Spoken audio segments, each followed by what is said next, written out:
Bismillahirrahmanirrahim. Assalamualaikum warahmatullahi wabarakatuh. Perkenalkan, nama saya Hasih Primadila Frismaningrum dengan NIDN 4024127701. Saya adalah seorang dosen prodi D3 Keperawatan Kota Bumi, jurusan Keperawatan, Poltekkes Kementerian Kesehatan Tanjung Perak. Pada kesempatan ini, saya akan menampilkan video rekaman pembelajaran tatap muka di kelas. Video ini merupakan bagian dari pernyataan diri dosen dalam unjuk kerja Tridharma Perguruan Tinggi PDD UKTPT bidang pengajaran sebagai salah satu persyaratan sertifikasi dosen tahun 2026. Dalam video ini, saya akan memberikan gambaran pembelajaran meliputi delivery, interaction, dan assessment.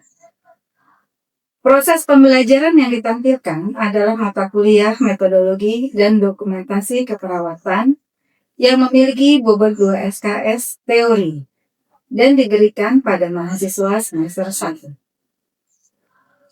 Mata kuliah ini menguraikan tentang konsep proses keperawatan yang mencakup keperawatan, implementasi, dan evaluasi dengan menerapkan berpikir kritis, serta menguraikan tentang konsep dasar dokumentasi, menerapkan teknik dokumentasi dan pelaporan dalam tataran klinik, mengenal sistem informasi kesehatan dan mengenal model, melakukan pendokumentasian sesuai dengan SBKI, SLKI, dan SIKI, serta aspek legal pendokumentasian.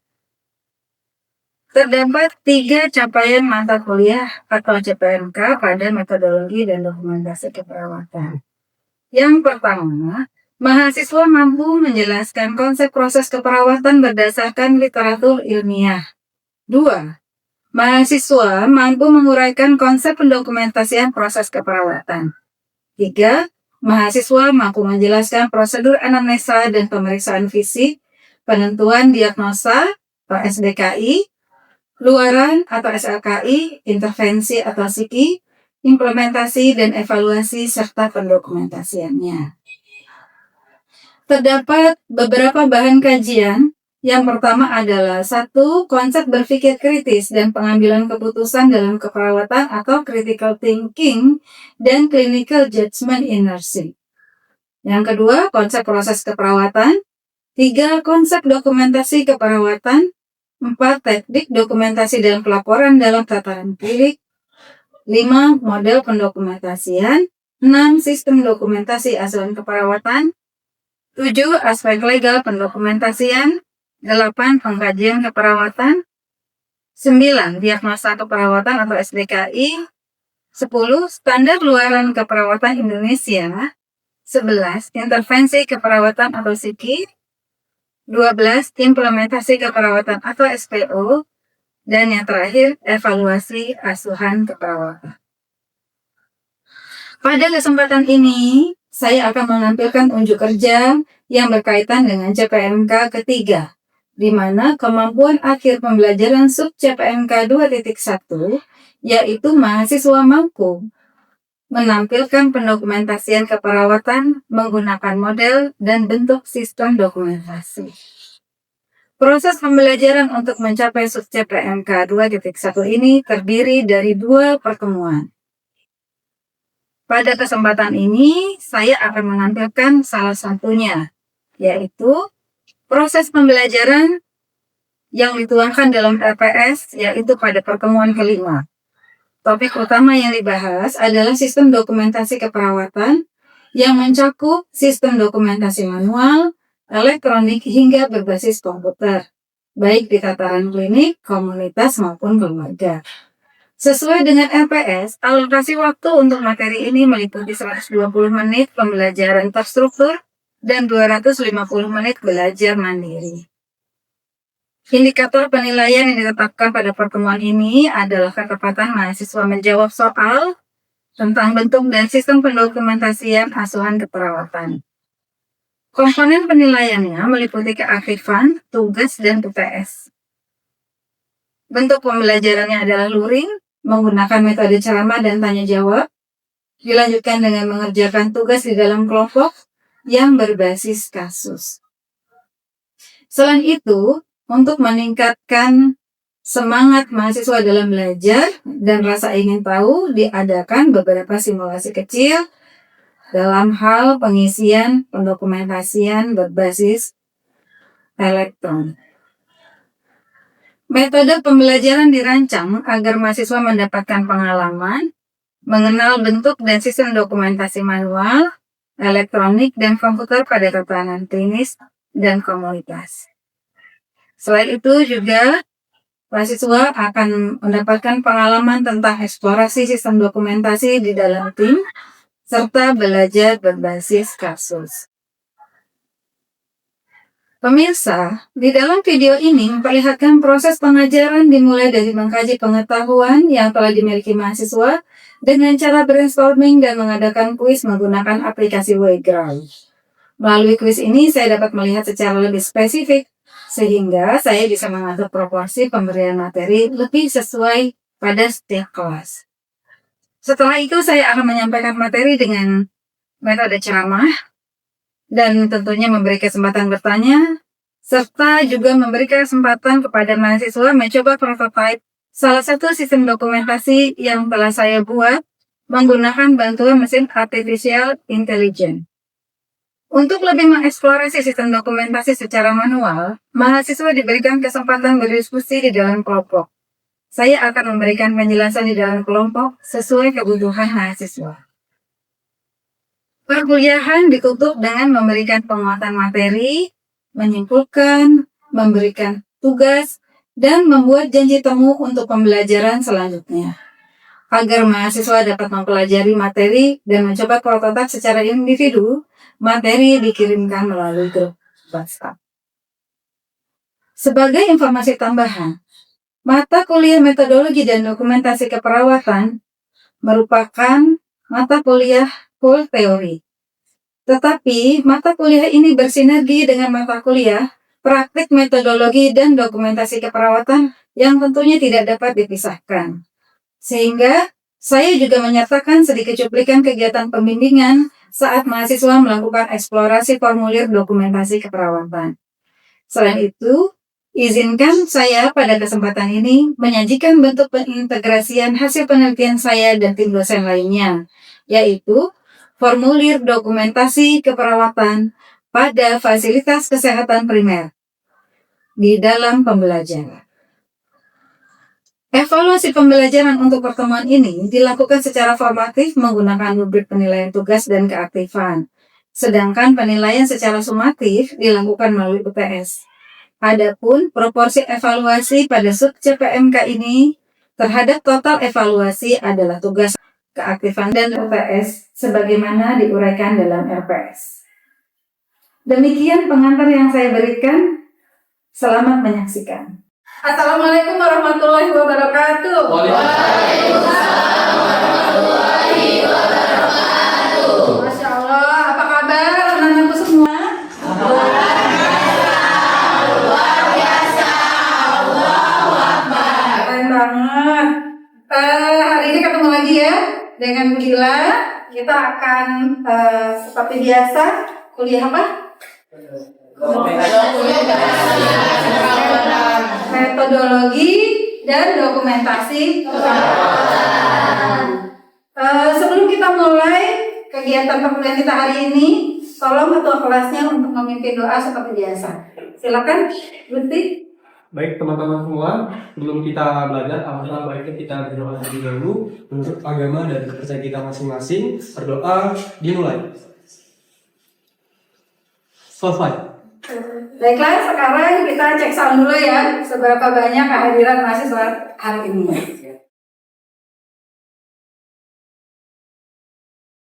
Oke, alhamdulillah hadir semua ya. Hari ini kita akan bicarakan model dan bentuk pendokumentasian keperawatan. Tapi sebelumnya saya mau tahu dulu apakah kalian sudah memahami materi yang sebelumnya mengenai konsep dokumentasi. Masih ingat? Apa sih dokumentasi? Ada yang bisa menjawab? Oh, silahkan, Tony. Pencatatan, Bu. Pencatatan, oke. Ada lagi yang mau menambahkan? Bukti, betul sekali. Apa lagi ya? Pelaporan tertulis. Pelaporan tertulis. Saya pengen tahu bagaimana pemahaman satu kelas. Kita tulis dulu ya. Ibu udah kirim linknya, silakan dibuka.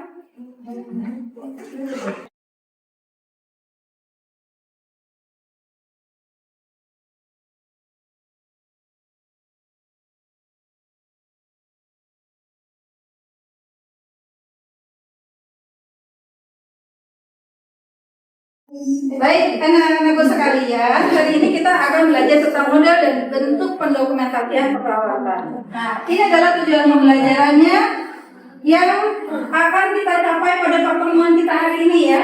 Yang pertama adalah bahwa diharapkan setelah perkuliahan hari ini, mahasiswa sekalian mampu mendemonstrasikan berbagai model dokumentasi keperawatan, memahami sistem dokumentasi, dan mengenal berbagai dokumentasi di tatanan klinik serta di tatanan komunitas dan keluarga. Ya, tadi di antara kalian sudah menyebutkan bahwa dokumentasi itu adalah catatan, laporan. Artinya di sini ada proses komunikasi ya.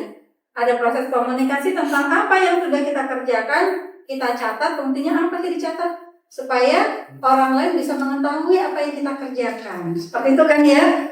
Maka tadi kalau sudah banyak catatannya, kemudian akan direkapitulasi dan digunakan sebagai laporan kita, bukti pertanggungjawaban perawat atas apa yang telah dikerjakan.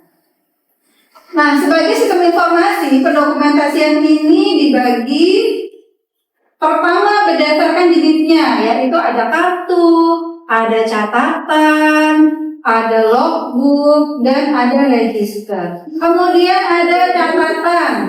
Nah, ini ada catatan perkembangan pasien dan catatan asuhan keperawatan.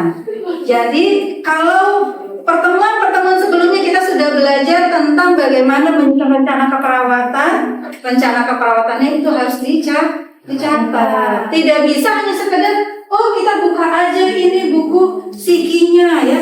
Buku, lihat aja Mbak, buku psiki halaman 273. Nggak bisa gitu, semuanya harus kita catat ya. Nah, itu namanya catatan perkembangan. Dari tadi kita bikin rencana, kemudian kita lihat bagaimana sih perkembangan pasien kita. Oh, hari ini panasnya 36 derajat. Nanti kita cek lagi, oh panasnya turun jadi 5,8 misalnya. Nah, itu adalah bukti yang akan kita sampaikan kepada teman sejawat kita atau kepada profesi lain. Yang berikutnya ada logbook. Contohnya adalah catatan ronde perawat. Ronde itu bukan minuman ya nak ya. Ronde perawat ini apa ya? Ronde perawat itu ya, jadi pertukaran waktu, benar sekali. Kalau kita bertinju itu ada rondenya ya. Nah, perawat juga gitu, ada rondenya. Jadi antara shift yang satu dengan shift yang lain itu harus komunikasi. Kalau nggak komunikasi apa yang terjadi? Obatnya bisa-bisa dikasih 2 kali. Iya kan? Nah, maka catatan ini akan kita sampaikan dalam bentuk logbook dan dijelaskan pada saat ronde keperawatan. Kita lanjutkan ya. Iya Ibu. Yang kedua, menurut metode ada manual atau disebut dengan paper base. Yang seperti apa sih paper base? Yang namanya paper base ya berarti kan kertas. Nah, ini contohnya. Ya, jadi maksudnya berbasis kertas, ada kotak-kotak ya. Kemudian ada bentuknya uraian, ada diagram. Nah, ini namanya paper base, berbasis kertas. Sebuah dokumentasi keperawatan harus ditulis di atas sebuah formulir. Kembali lagi, dokumentasi itu harus dicatat di atas sebuah formulir ya, atau format ya, formulir yang diformatkan. Ini adalah contoh dokumentasi keperawatan di tatanan keluarga. Nanti kita akan juga latihan menggunakan ini, kita akan berbagi di dalam kelompok-kelompok ya. Selain itu ada juga yang berbentuk elektronik atau dikenal dengan elektronik health record. Apa saja yang dicatat di dalam elektronik? Kalau di paper base tadi, Anda lihat hanya kotak-kotak, kemudian isinya hanya bisa dicentang gitu ya. Bisa nggak ini untuk merekam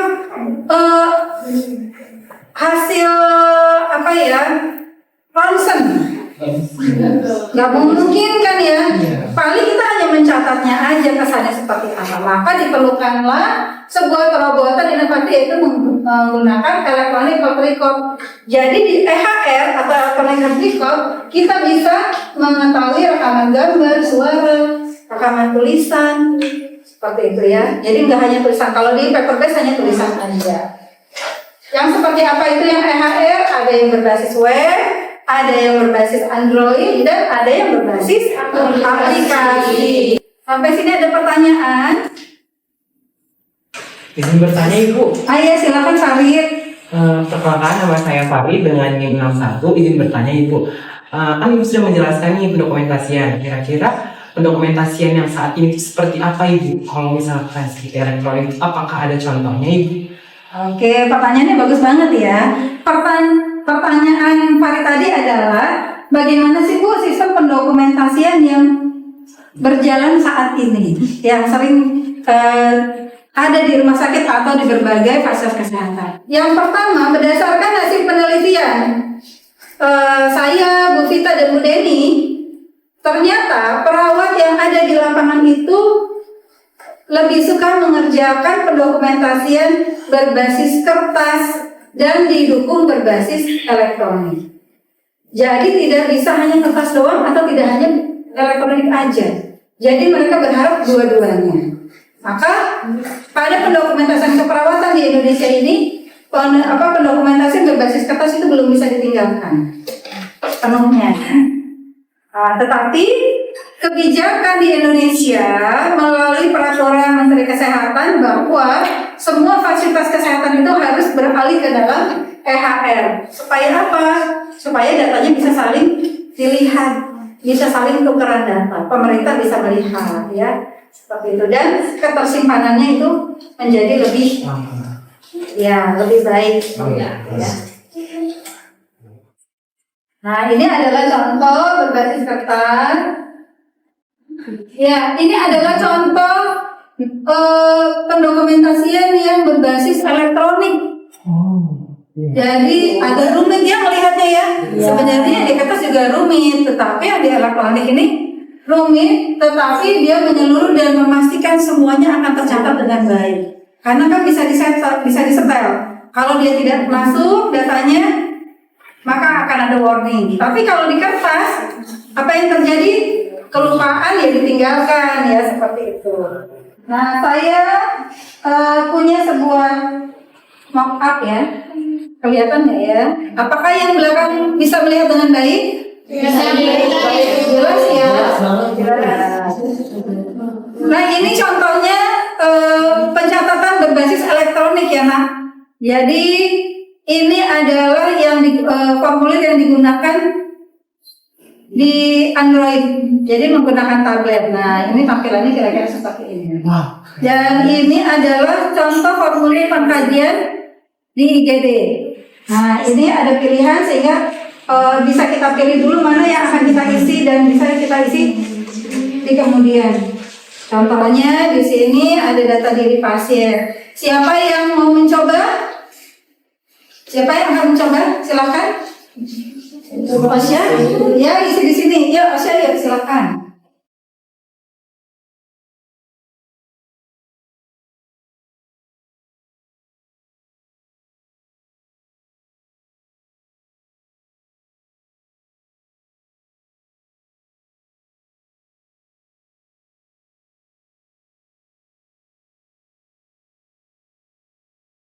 Nama rekam medisnya auto generate ya, sehingga ini setiap kali kita mengisi dia akan otomatis langsung terpilih. Nah, kemudian kita bisa melihat bagaimana setelah kita mengisi semua biodatanya, kita bisa mengisi pengkajiannya. Kita lihat di primary survey dan triase.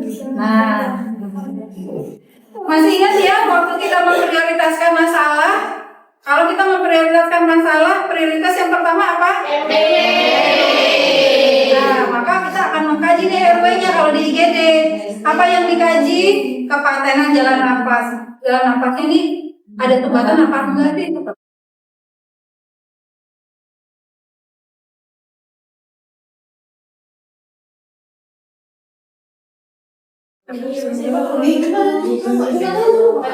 Teman-teman yang lain boleh menyimak yang di sebelah sini ya.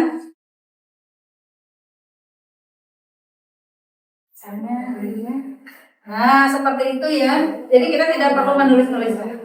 Baik, terima kasih Osya atas partisipasinya. Boleh kembali ke tempat, beri applause dulu dong.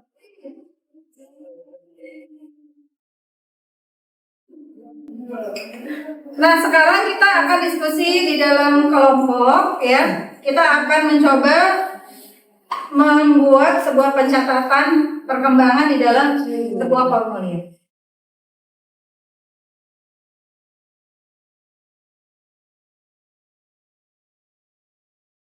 Baik, mahasiswa sekalian, kalau diperhatikan, jadi di depan sudah ada kasusnya. Ya, mari kita simak sama-sama.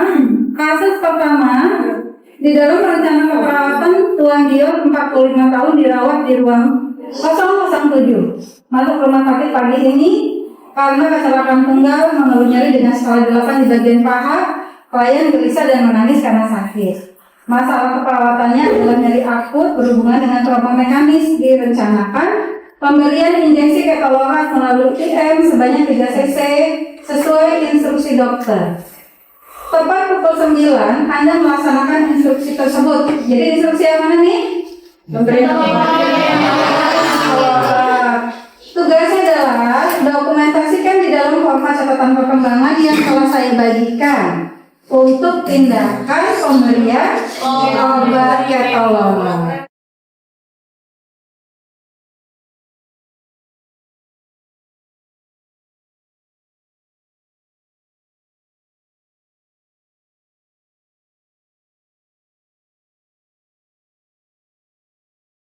Terima kasih.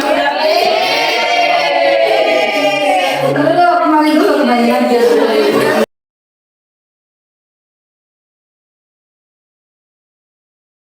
Nah, kita sudah selesai melakukan latihan di dalam kelas ya.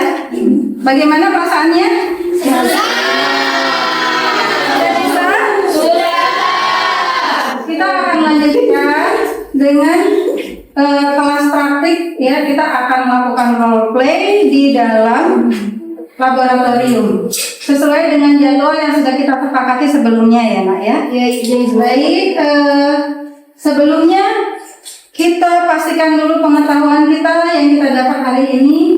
Kesimpulannya adalah bahwa pendokumentasian itu punya berbagai macam model. Berapa model? Ada dua. Apa? Paper. Yang kedua. Baik. Mahasiswa sekalian sudah mengalami mencoba mengisi elektronik dan paper base. Menurut kalian mana yang paling mudah untuk digunakan? Ya. Apa keuntungannya pendokumentasian secara elektronik? Mudah dan cepat. Baik. Kalian semua sudah bisa menjawab pertanyaan saya dengan baik. Saya rasa untuk pertemuan hari ini cukup sampai di sini. Nanti kita akan ketemu lagi pukul 2 di laboratorium sesuai dengan jadwal ya. Kelompok yang bertugas silakan sudah standby di laboratorium, dipersiapkan segala sesuatunya. Terima kasih untuk hari ini. Saya akhiri. Alhamdulillahirabbil alamin. Assalamualaikum warahmatullahi wabarakatuh.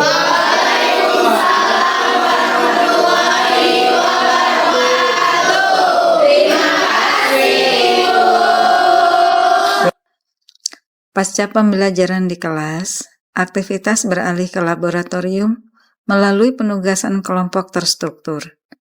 Unsur delivery saya terapkan di awal sesi melalui pemberian pengarahan taktis dan pemaparan kasus pemicu untuk memandu mahasiswa mengeksplorasi formulir pendokumentasian keperawatan pada fasilitas kesehatan primer hasil riset saya dan tim. Proses dilanjutkan dengan aspek interaction yang kuat di mana mahasiswa menstimulasikan pengisian formulir secara mandiri dengan pendampingan langsung dari dosen. Rangkaian ini ditutup dengan unsur asesmen di ruang dosen melalui sesi konsultasi, pemberian umpan balik konstruktif, serta apresiasi untuk memastikan tujuan pembelajaran pada materi atau bahan kajian pertemuan kelima ini tercapai. Demikianlah unjuk kerja Tridharma perguruan tinggi saya dalam bidang pengajaran yang secara utuh mengintegrasikan prinsip delivery, interaction, dan assessment atau DIA. Melalui integrasi formulir dokumentasi keperawatan hasil riset operasional ini, saya berharap inovasi ini dapat terus memperkaya khasanah keilmuan mahasiswa, meningkatkan mutu praktik keperawatan di lapangan, serta berkontribusi nyata bagi akselerasi transformasi kesehatan nasional. Besar harapan saya, seluruh rangkaian penyajian unjuk kerja ini dapat memberikan gambaran yang utuh, objektif, dan baik mengenai dedikasi dan komitmen dalam menjalankan Tridharma perguruan tinggi. Saya sangat terbuka dan mengharapkan arahan serta umpan balik berharga dari Bapak dan Ibu sekalian demi peningkatan kualitas profesionalisme saya ke depan. Terima kasih atas perhatiannya. Salam sehat.